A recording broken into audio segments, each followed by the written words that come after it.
claro que quero agradecer antes de mais à Valentina Monteiro e às restantes pessoas que organizaram este encontro e muito particularmente às pessoas que estão aqui e que vieram ouvir e marcar presença e participar e fico preocupada que não sejam de facto mais pessoas. A primeira vez que eu ouvi falar nesta hipótese de exploração petrolífera no Algarve foi precisamente através da Eglantina Monteiro. E na altura, confesso, eu andava numa fase atribulada e pareceu-me uma fantasia, ou não seria possível. Não seria possível, e antes de mais por uma questão de princípio, ou seja, como é que nós estamos, isto foi feito em 2015, mas como é que nós estamos em 2015 ou 2016, num momento em que é absolutamente claro que deverá existir uma inversão ou uma alteração do modelo energético, em que é absolutamente claro que não se deve ou não deveremos investir neste tipo de energias, mas sim em energias renováveis, numa altura em que temos o mesmo governo que participa, que faz estes contratos e que celebra estes contratos através de uma relação direta, uma contratação direta, e que participa em cimeiras internacionais, que outorga compromissos internacionais que defendem o ambiente e que defendem valores que, obviamente, as pessoas, quando votam e quando escolhem as pessoas que vão representar, contam que vão ser defendidos. Então, o que eu queria dizer, antes de mais, é que o que eu fiz a seguir, vamos lá ver, vem depois da questão de princípios, ou seja, não é uma procura de ilegalidades porque somos muito legalistas e queremos que o artigo 23, número 1, a linha B, seja cumprido. É muito mais que isso, é quase, primeiro existe aqui a violação de um princípio, aliás de vários princípios, e depois sim, então vamos lá ver como é que isto foi feito e, como é habitual nestas situações, de facto descobrimos que é ilegal. Aliás, das duas uma, ou estes contratos eram legais, ou então é o nosso sistema que seria ilegal, porque não seria de facto possível. Não era só, já agora, antes de continuar e voltando um bocadinho atrás, não é só esta questão, vamos lá ver, do modelo energético, ou seja, é natural que neste momento vamos começar em Portugal a exploração petrolífera, que é uma coisa que é uma espécie de sonho dos anos 70. Mas não é que nós sejamos um grande país e tenhamos uma parte desse grande país, que é o Algarve, que nem sequer tem uma espécie de desenvolvimento económico, de investimentos, e que vamos lá pegar numa região deste país que não está bem explorada e vamos começar uma nova atividade. Não, o Algarve e a Costa Vicentina existem e, por acaso, por exemplo, aqui no Algarve há muitos investimentos feitos, há expectativas das pessoas que confiam minimamente no sistema e que acham que não é possível neste momento, por exemplo, que uma Câmara Municipal de Albufeira possa aprovar um prédio de 20 andares em frente à costa. Confia-se no sistema, confia-se que isto funcione de determinada maneira. Confia-se, obviamente, que não é possível termos explorações petrolíferas a ser acordadas, a ser concessionadas nestes moldes. Bom, então, mas temos e importa ver como é que isto é possível. Ou seja, vamos abrir estes contratos e foi de facto a primeira coisa que fiz, procurei, não foi difícil, encontrei os contratos e a primeira coisa que vemos ali existe, eles fazem referência, e o diploma que regula, vamos lá ver, a concessão de explorações petrolíferas em Portugal é um diploma de 1994. Bom, 1994 e uma pessoa pensa, bolas, em 1994 o país era outro país, a consciência ambiental era outra consciência, não havia de facto consciência ambiental em 94. Se uma das áreas que de facto a consciência das pessoas e estaríamos em querer, obviamente, o próprio legislador se alterou, foi nestes aspectos de defesa do ambiente, ou seja, seria impensável nós termos aplicarmos o Decreto-Lei de 1994. Mas depois, quer dizer, ainda é mais extraordinário, porque nós pegamos nesse Decreto-Lei de 1994 e podíamos achar que, pois, ele provavelmente não terá muita defesa ambiental, mas nem é isso. Nós lemos o preâmbulo deste Decreto-Lei e qual era a preocupação, porque é que este Decreto-Lei, que ainda hoje está em vigor, foi feito. Foi feito, e a explicação, posso ler-vos aqui um bocadinho a título exemplificativo, porque de facto é interessante, começa por: as atividades de prospecção e pesquisa de petróleo em Portugal foram objeto de grande desenvolvimento durante quase toda a década de 70, beneficiando, entre outras razões, de uma conjuntura internacional favorável. Ou seja, nos anos 70 isto estava muito bom, porque havia imensas empresas que tinham vir para cá explorar e dinamizar esta grande coisa que é a exploração petrolífera. E depois, lamentavelmente, e passo novamente a ler, o ritmo de atividades decaiu drasticamente durante a década de 80, esgotada a capacidade de resposta dos meios tecnológicos existentes na altura, sem qualquer descoberta comercial tenha sido efetuada. Ou seja, o que estava aqui em causa era, primeiro, a constatação de que era preciso inverter isto, era preciso atrair a atenção de quem pudesse desenvolver esta atividade. Ou seja, a experiência adquirida quanto à aplicação do quadro jurídico anterior, que vou-vos dizer era menos facilitador do que este, como é óbvio, e da filosofia que lhe está inerente, tem demonstrado não ser incentivador na captação de novos investimentos no setor por parte da indústria, para além da atribuição de licenças a pequenas empresas dotadas de reduzida capacidade técnica e financeira, ou seja, temos grandes empresas. Ou seja, é perante isto que este Decreto-Lei o que vem fazer, essencialmente, é o quê? Simplificar este processo de atribuição das concessões. E, principalmente, este Decreto-Lei instituiu uma coisa, que foi precisamente o método usado nesta contratação, que é a negociação direta, ou seja, a dispensa de um procedimento público. Foi este Decreto-Lei que regulou, e ainda neste momento regula, toda esta atividade. Bom, então, a questão é, isto, obviamente, não é de bom senso. Não é de bom senso. Na altura, quando li isto, lembrei-me de uma história que era curiosa, que é quando, e é curiosa, no ano imediatamente anterior, em 93, inaugurou a sede da Caixa Geral de Depósitos, em Lisboa, na João 21, creio, não sei como se chama, ali, inaugurou, e na reportagem que foi feita na altura, em que se apresentava um novo edifício e, enfim, todo aquele investimento e toda aquela modernidade, uma das informações que constava na nota era, e atenção, este edifício consome mais energia que a cidade de Santarém. Ou seja, isto na altura era uma razão de grande orgulho, como era, segundo creio, por exemplo, nos anos 70, aqui no Algarve, não havia nenhuma terriola que, vamos lá ver, um presidente de Câmara chegava cá e tinha que fazer uma torre. São Brás de Alportel tem um edifício enorme, Quarteira tem um edifício, todas as cidades, o presidente da Câmara chegava lá e era dinâmico, e era de facto, tinha uma divisão e queria marcar ali a modernidade, e vinha um edifício destes. E então nós pensamos, não é de bom senso, mas já agora estou aqui para falar de legalidade e de ilegalidade, então, mas é legal, ou seja, é legal nós termos em vigor um decreto-lei desta índole.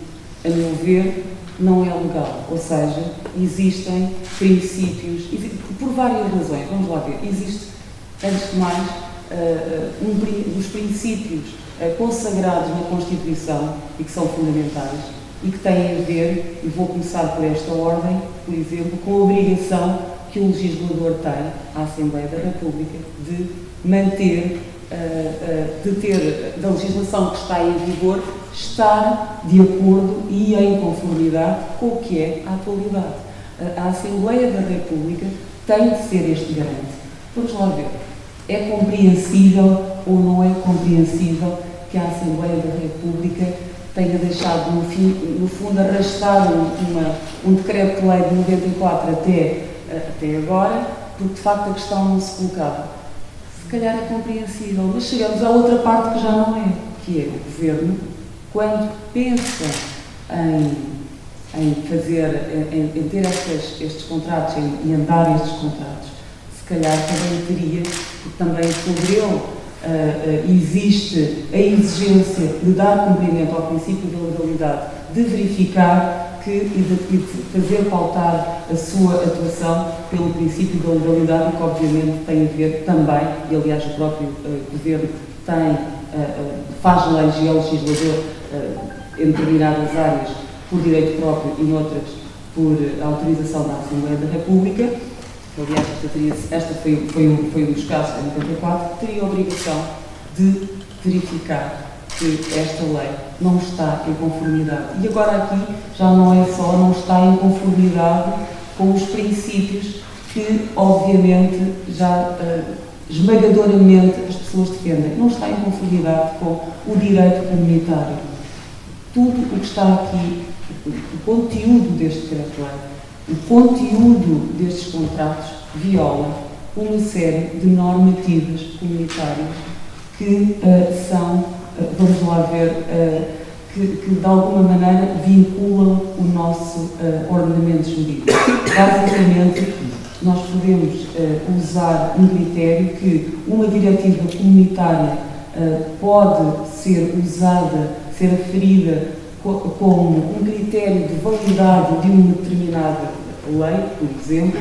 Se a diretiva tivesse sido cumprida, ela não poderia ser aprovada.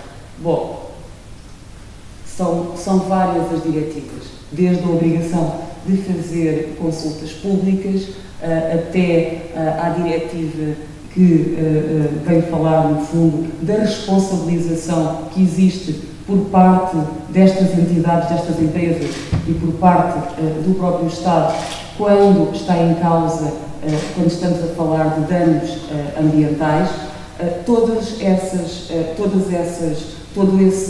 o nosso atual Presidente, que também é professor universitário de Direito Administrativo, chamava isso o bloco legal. Há um bloco legal. Este bloco legal tem, vamos lá ver, uma harmonização e ele tem de ser respeitado. Nós não podemos pegar, é ilegal pegar num decreto-lei de 1994 e não atender à relação dele, não só com esse ordenamento ao qual estamos obrigados, como também a nível do próprio legislador a nível nacional. Temos, por um lado, o Estado que faz estes contratos e, por outro, temos e como estava muito bem a dizer há bocadinho a Marta, que dificulta a vida das pessoas, ou que dificulta, vamos lá ver, é esse lado que está bem, mas que exige muito. Um agricultor que tem uma casa, que imagino que é uma casa de família e que de repente precisa de fazer mais 2 quartos. Se estiver na área de reserva agrícola nacional, e muito bem, tem que pedir, quando vai fazer o processo de licenciamento, tem de ser pedida, por exemplo, à Câmara Municipal que avalie, que dê um parecer vinculativo daquela pretensão, nomeadamente porque vai aumentar, vamos lá ver, a área de implantação e, por isso, a área de impermeabilização dos solos. Os pescadores que, à quarta-feira, não podem ir pescar. Ou seja, nós temos um legislador e temos um Estado que, por um lado, anda ao grilo, anda ao pormenor, que é, não podemos fazer isto, aquilo também não podemos, atenção, um parecer, e as pessoas, então, cumprem e tentam, e há muito que pensam que existe aqui, vamos lá ver, um Estado que, no fundo, está a zelar, às vezes, se calhar, em excesso, por isto tudo, pela natureza, por uma série de princípios. Não. Ele vem e, sem mais, temos neste momento, atenção, isto está tudo Não é... não, isto está tudo em vigor, isto está feito, nós não estamos a falar de uma ameaça. Estes contratos existem, não foram ainda postos em causa, isto é concreto, isto já existe. Ainda ontem à noite eu estava a falar com um amigo e o que me dizem é que já estão neste momento a fazer perfurações e que a coisa já começou. Estes contratos não permitem, a meu ver, que depois, aqui separa-se muito a prospecção depois da exploração e da produção petrolífera. Quer dizer, nós separamos e faz sentido separar, mas estes contratos não. O que me parece aqui é, se da prospecção vier, vamos lá ver, creio eu, almejado, quem vai fazer prospecção é porque espera encontrar, não é? Não vai fazer prospecção para, olha, isto afinal não valia a pena, isto custa dinheiro. Ou seja, se a prospecção correr bem e se estas empresas, de facto, quiserem continuar a sua atividade, e aliás estamos a falar aqui de um comprometimento que vai mais de 40 anos, ou seja, o tal decreto-lei de 94, que era anacrónico em 2015, o que é que ele vai ser daqui a 40 anos, e estes contratos estão feitos. E o que eu estava a dizer, agora perdi-me, desculpa, é que isto às vezes é mesmo o abismo da falta de bom senso. Mas isto para vos dizer que, bom, vem o Estado e de facto não dá uma mensagem completamente contrária. E de facto essa mensagem é tão contrária que o que eu sinto neste momento e que eu vejo a olhar para esta sala e o que eu constato pela falta de reportagem que existe, por exemplo, na comunicação social, as pessoas de facto são bem intencionadas e confiam no sistema. E confiam em quê? Confiam que, bom, se estes contratos foram feitos, eles terão lá advogados, terão juristas, quer dizer, existe um poder legislativo, executivo, alguma coisa há de funcionar. Bom, mas ainda que sejamos pessimistas, se esse não funcionar, funcionará um outro, que é a comunicação social. Os jornalistas, se isto fosse assim tão escandaloso, já teriam ido atrás disto. E nós estamos num ponto muito perigoso, que é, falhou o primeiro, e que vou chamar o Estado, falhou o segundo, que é a comunicação social, e se nós falharmos também o terceiro, que é a cidadania, esta sala deveria estar cheia. Se nós falharmos também este,